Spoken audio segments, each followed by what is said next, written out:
반대로 이제 바이오 섹터에는 투자를 하면서 특정 바이오 종목에는 공매도를 하는 경우도 있습니다. 난 다 모르겠고 공매도들은 그냥 다 죽여버려야 돼 하는 그 비논리 부류가 있고요. 지금부터 할 얘기는 여러분들이 만약 처음 듣는다면 상당한 충격을 받거나 아니면 에이 설마 그 정도까지 그러겠어 하면서 안 믿을 수도 있어요. 신규 공매도가 한 주가 나왔는데 잔고는 막 만주, 2만주가 늘어나고 어떤 경우는 오랜 기간 동안 신규 공매도가 한 주도 없었는데 공매 잔고가 대량으로 늘어나는 경우를 보셨을 겁니다. 이게 왜 그러냐면 안녕하십니까, 오인환입니다. 반갑습니다. 제가 과거에 증권사와 그 업무들에 대해서 배울 때 그 프론트 오피스라는 말과 그 PBS라는 말을 자주 들었습니다. 간단히 정리하면 증권사는 크게 프론트 오피스와 그것을 서포트하는 그 백 오피스로 나눠지는데 오늘은 이제 프론트 오피스의 다양한 업무를 간단히 알아보고 특히 공매도와 직접 연관이 있지만 상대적으로 베일에 쌓여 있는 그 증권사 PBS 부서에 대해서 쉽게 정리를 해드리겠습니다. PBS에 대해서 왜 알아야 하나요? 몰라도 되긴 하는데 어디 가서 이제 공매도에 대해서 얘기를 하려면 그러니까 정확히는 그 떠도는 그 소문 말고 제대로 얘기를 하려면 알아야 한다고 생각을 합니다. 그리고 특히 자기가 투자하는 종목에서 그 공매도가 신경이 쓰인다면 필수 항목입니다. 본론으로 들어가겠습니다. 먼저 간단히 그 증권사 그 프론트 오피스 업무 중에는 위탁 매매, 그리고 IB, WM, 그 S&T, PBS 등이 있습니다. 첫 번째, 위탁 매매. 과거 HTS가 없던 시절엔 그 개인 투자자들이 직접 객장이라 부르던 증권사에 나가서 그 은행 업무처럼 주문을 넣기도 했고 아니면 그 영화 돈에서처럼 전화로 주문을 하기도 했습니다. 그렇게 증권사가 고객의 주문을 받아 대신 매매를 해주는 대가로 받은 수수료는 당연히 지금보다 훨씬 비쌌기 때문에 2000년대 초중반에는 이 수수료 수익이 그 증권사 전체 수익의 절반을 넘기도 했습니다. 두 번째, 투자은행. 줄여서 그 IB라고 부르는 그 투자은행 업무는 기업의 자금 조달 중개, 그리고 IPO라고 부르는 기업 공개, 그리고 PF라고 하는 그 프로젝트 파이낸싱, 그리고 M&A 자문 등의 서비스를 합니다. 세 번째는 자산 관리. 요즘 증권사 그 지점을 보면은 WM이라고 붙어 있는 곳이 있는데 그 WM이 바로 이 웰스 매니지먼트입니다. 즉 WM이 붙어 있는 지점은 상대적으로 이제 자산 관리에 특화된 지점으로 생각하시면 되는데 말 그대로 이제 고객의 돈을 다양하게 운용해서 이제 관리를 해주는 업무입니다. 네 번째, 그 S&T라고 부르는 세일즈 앤 그 트레이딩은 채권이나 파생 상품 등의 금융 상품을 판매하는 업무와 증권사의 자기 자본을 이용한 직접 투자 업무를 실행합니다. 마지막으로 오늘의 주인공 PBS는 직역하면 그 최고의 중개 서비스 정도로 해석되는데 자산운용사와 같은 그 대형 투자기관이 돈을 많이 벌 수 있도록 모든 업무를 도와주는 서비스 정도로 보시면 됩니다. 돈이 필요하면 돈을 빌려주고 공매도처럼 주식이 필요하면 대차도 해주고 신용이 필요하면 이제 신용 보증을 해주기도 하는 이 PBS는 자본금이 그 3조인가 그 4조 이상 되는 증권사에만 허용을 해주는 것으로 알고 있는데 그렇다 보니 이제 국내에는 모두가 아는 그 삼성, 미래, NH, 신한, 한투, KB 등이 해당 업무를 하고 있습니다. 아무튼 오늘의 주제인 그 PBS는 헤지펀드와 관련이 높고 또 헤지펀드는 공매도와 관련이 높습니다. 헤지펀드가 뭔가요? 헤지펀드의 정의나 의미가 이제 시대가 흐를수록 조금씩 변했기 때문에 이제 원론적인 답변보다는 이제 지금 현재에서 이제 한마디로 직설적으로 표현하면 일반 사모펀드들보다 훨씬 공격적인 투자에 집중하기 위해서 레버리지 투자, 즉 일반 개인들의 신용거래처럼 자기 원금보다 훨씬 큰 투자를 강행하는데도 상대적으로 법규나 감독기관의 감시에서 자유로운 펀드 정도로 볼 수 있습니다. 애당초 그 미국에서 출발할 때부터 이제 비밀주의를 보장받았기 때문에 펀드의 그 포지션도 비밀, 그러니까 이제 공매도인지 일반 투자인지도 비밀이고 실적이나 전략도 비밀로 운용이 됐습니다. 지금 한국은 그 정도까지는 아니고 어느 정도 이제 관리나 감독을 받고 있는데 그래도 이제 다른 펀드나 다른 시스템에 비해서 이제 헤지펀드나 이제 공매도 그리고 이제 그걸 돕는 이제 PBS는 상당히 이제 폐쇄적이고 비밀스러운 건 사실입니다. 제가 이제 이쪽에 워낙 관심이 많아서 그 아는 증권사 그 분들에게 여러 차례 이제 질문을 하고 대화를 했는데 일단 PBS 부서나 업무에 대해서는 자세히 모르고 또 관련 부서가 워낙 폐쇄적이라 질문을 포함한 이제 소통이 잘 안 된다고 하더라고요. 그래서 제가 이제 증권사 PBS에 대해서 느끼는 거는 그 공매도 시스템처럼 상당히 이제 비밀스럽고 폐쇄적이기 때문에 일단 그것만으로도 이제 관련 법규나 감시로부터 상당히 자유롭다. 그러니까 이제 오픈돼서 감시되는 곳보다는 상대적으로 어떤 조작이나 이제 범죄가 일어날 확률이 높다는 관점이기 때문에 사실 이 주제로도 할 얘기가 산더미 같은데 오늘은 일단 넘어가겠습니다. 아무튼 일단 헤지펀드는 주식에만 투자를 하는 건 아니고 뭐 금, 원유, 광물 등의 이제 실물 투자도 하고 화폐에도 투자를 하기 때문에 종종 이제 그 대형 헤지펀드들 때문에 뭐 한 국가의 환율이 요동친다고 하는 경우도 있습니다.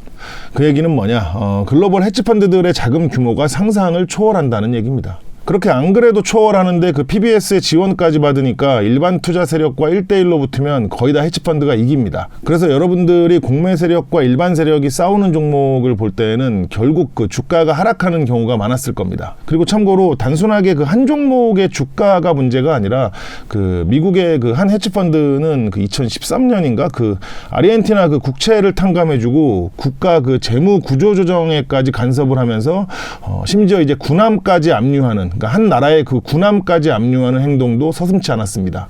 그러니까 뭐 돈이면 국가고 뭐고 다 조지겠다 하는 그 포지션이 알려지면서 헤지펀드에 대한, 그리고 이제 그들이 하는 공매도에 대한 이미지가 시장에서 완전 쉐시 됐죠. 아무튼 헤지펀드는 그 엄청난 하이리스크 하이리턴을 추구하는데 그만큼 또 이제 리스크 관리를 하긴 합니다. 예를 들어 그 특정 바이오 종목의 주식은 매수하면서 바이오 섹터에는 공매도를 때리는 경우도 있고, 반대로 이제 바이오 섹터에는 투자를 하면서 특정 바이오 종목에는 공매도를 하는 경우도 있습니다. 그리고 이제 한 종목에서 이제 롱과 숏을 병행하는 경우도 있겠죠. 롱은 뭐고 숏은 뭐예요?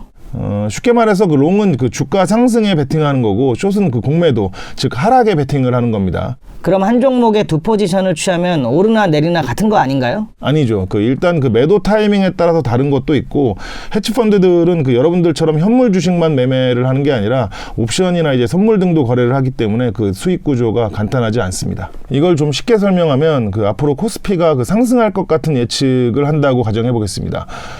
그럼 일단 그 코스피 지수 상승에 따라 2배를 먹을 수 있는 그 레버리지 2배 상품, 그런 ETF를 매수를 합니다. 여러분들도 그 코스피 레버리지 뭐 그런 ETF 주식들 살 수 있는 거 아시죠? 모르시는 분들은 이번 기회에 검색을 해보시고 아시는 게 좋습니다. 아무튼 그리고 그 코스피 인버스 기본 상품 주식을 또 매수합니다. 그런 상황에서 이제 코스피가 상승을 하면 인버스에서 손실이 나지만 그 레버리지 2배 상품에선 2배의 수익이 났기 때문에 결과적으로 매도 정산을 해도 수익입니다. 반대 경우는 그 레버리지 쪽에서 2배 손실이 나긴 하는데 그 인버스가 올라서 손실을 줄여주는 효과가 있고요. 그런데 지수도 그렇고 종목도 그렇고 대부분은 이제 주가가 한 방향으로만 가는 게 아니라 단기든 중기든 오르락 내리락을 합니다. 그런데 돈이 막 넘쳐나. 그럼 여러분들 같으면 어떻게 하시겠어요? 그렇죠. 이득 쪽은 매도해서 수익을 챙기고 손실 쪽은 물타기를 하겠죠. 그러니까 종목으로 예를 들면 100원짜리 주식 A를 10주 사놓고 또 10주의 공매도를 때려요. 그리고 이제 주가가 120원이 되면 샀던 주식 10주를 매도해서 수익을 챙기고 공매도 물타기를 해버리는 거죠. 그리고 주가가 뭐 100원이든 90원이든 다시 하락하면 공매도 상환을 해서 수익을 챙기는 어떤 그런 반복. 그런데 제가 옛날에 듣기로는 그 공매도를 하는 펀드들이 그 굳이 한 종목에서 일반 투자까지 뭐 병행해서 반복적으로 이제 왔다리 갔다리 하는 건 뭐 거의 안 한다고 했었나? 뭐 구조 자체가 그런 구조가 아니라고 했던 것 같기도 한데, 뭐 근데 또 모르죠. 그쪽에서는 괜히 우리가 알면 불편하니까 이제 그렇게 얘기하는 걸 수도 있고, 뭐 일단 오픈이 이제 안 되어 있으니까 알 수가 있나. 뭐 자세히 아시는 분들 있으면 좀 알려주세요. 여기서 참고로 그 완전 초보분들을 위해서 아주 잠깐, 아주 간단히 그리고 직설적으로 공매도 원리를 설명을 드리겠습니다. 남에게 이자를 내고 A 종목 10주를 빌렸다는 전산상의 내용을 남깁니다. 그러면 이제 주식은 없는데 컴퓨터에서 매도 주문이 가능해집니다. 그렇게 10주를 주당 100원에 매도를 하면 1000원이 생깁니다. 그리고 주가가 떨어지면 주당 90원에 10주를 매수한 뒤 상환이라는 절차를 진행하면 앞서 그 전산상에 남았던 빌린 주식이 사라지고 매매는 마무리됩니다. 즉 해당 과정에서 주당 100원에 매도했는데 90원에 사서 돌려줬으니까 주당 10원의 수익이 생기는 게 공매도의 기본 원리입니다. 아무튼 다시 돌아와서 정리를 하면 PBS를 이용하는 헤지펀드들은 여러 가지 상품들과 주식시장의 시스템을 최대한 또 최고로 이용하고 혜택을 받으며 돈을 벌어간다는 얘기입니다. 이런 헤지펀드들의 공매도에 대한 그 일반 개인 투자자들의 관점은 다음 몇 가지로 분류될 수 있는데, 첫 번째로는 난 다 모르겠고 공매도들은 그냥 다 죽여버려야 돼 하는 그 비논리 부류가 있고요. 두 번째로는 그 공매도 시스템 개선을 통해서 이제 보다 투명하게 관리하고 더 나아가서는 그 개인들도 같은 조건에서 투자를 할 수 있도록 해달라 하는 부류가 있습니다. 그리고 세 번째는 공매도도 이제 투자의 한 방법이고 그렇기 때문에 이제 법적으로 잘못하면 처벌도 받고 규제와 감시를 받으면서 하는 거니까 굳이 오바해서 뭘 바꾸니 예민하게 그럴 필요가 없다 하는 부류가 있습니다. 여기서 잠깐 살펴볼 부분은 이제 두 번째와 세 번째인데 일단 앞에서도 얘기했지만 그 공매도 시스템 자체가 상당히 이제 미친 듯이 폐쇄적입니다. 지금부터 할 얘기는 그 여러분들이 만약 처음 듣는다면 상당한 충격을 받거나 아니면 뭐 에이 설마 그 정도까지 그러겠어 하면서 안 믿을 수도 있어요. 일단 공매도는 그 특정 비율을 충족하지 않으면 보고를 하지 않아도 됩니다. 이게 무슨 얘기냐면 원래 그 공매도의 그 기본 룰은 오늘 공매도를 때리면 3거래일 안에 보고를 해야 되고 그 보고 수량만큼 공매 잔고가 증가해야 되는데 어떤 경우에는 이제 보고를 안 해도 되는 경우가 있다는 거예요. 뭐야, 여기서부터 벌써 못 믿겠는데? 아무리 그래도 다 법이 있고 룰이 있는 국가에서 어떻게 그래요? 어떻게 그럴 수 있을까요? 그것은 이제 바로 법과 룰 자체가 그들을 도울 수 있도록 그렇게 되어 있으니까요. 여기서 잠깐 그 관련 영상을 보시겠습니다. 여러분들이 가끔 어떤 종목의 공매 잔고를 보시면 신규 공매도가 한 주가 나왔는데 잔고는 막 만주, 2만주가 늘어나고 어떤 경우는 오랜 기간 동안 신규 공매도가 한 주도 없었는데 공매 잔고가 대량으로 늘어나는 경우를 보셨을 겁니다. 이게 왜 그러냐면 현재 그 국내 공매도 시스템은 상당히 그 폐쇄적이고 대단히 같습니다. 예를 들어 오늘 어떤 종목에서 10주의 공매도를 했습니다. 그러면 2거래일이 지나고 3거래일째 보고를 하게 되어 있는데 모든 공매도를 보고해야 되는 게 아니고 특정 조건에 걸리는 경우에만 보고를 하면 되는 이상한 시스템이라는 거죠. 일단 해당 종목 전체 주식수의 0.5% 미만의 공매도는 보고를 하지 않습니다. 그리고 이게 끝이 아닙니다. 공매도 주체가 A라는 주식 100주를 매수하고 대차로 100주를 빌려온 상태라고 가정을 한번 해보겠습니다.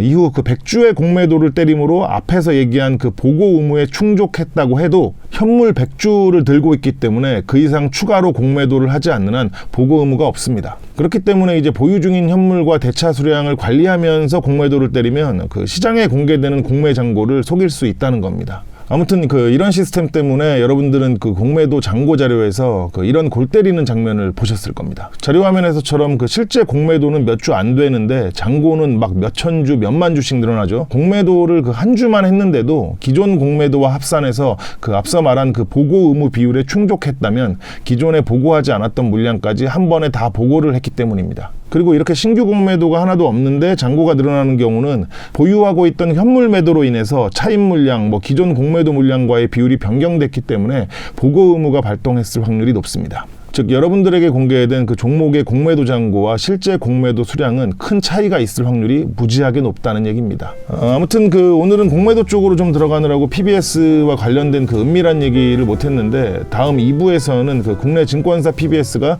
국내 주식의 공매도를 치는 외국인들에게 대량으로 주식을 대차해주는 시스템과 국내 기관들은 왜 공매도 주체로 잘 드러나지 않는지, 그리고 시장 조성자 같은 공매도 주체는 왜 없어져야 하는지 등을 오늘보다 더 재밌게 알려드리도록 하겠습니다. 감사합니다. 안녕히 계세요.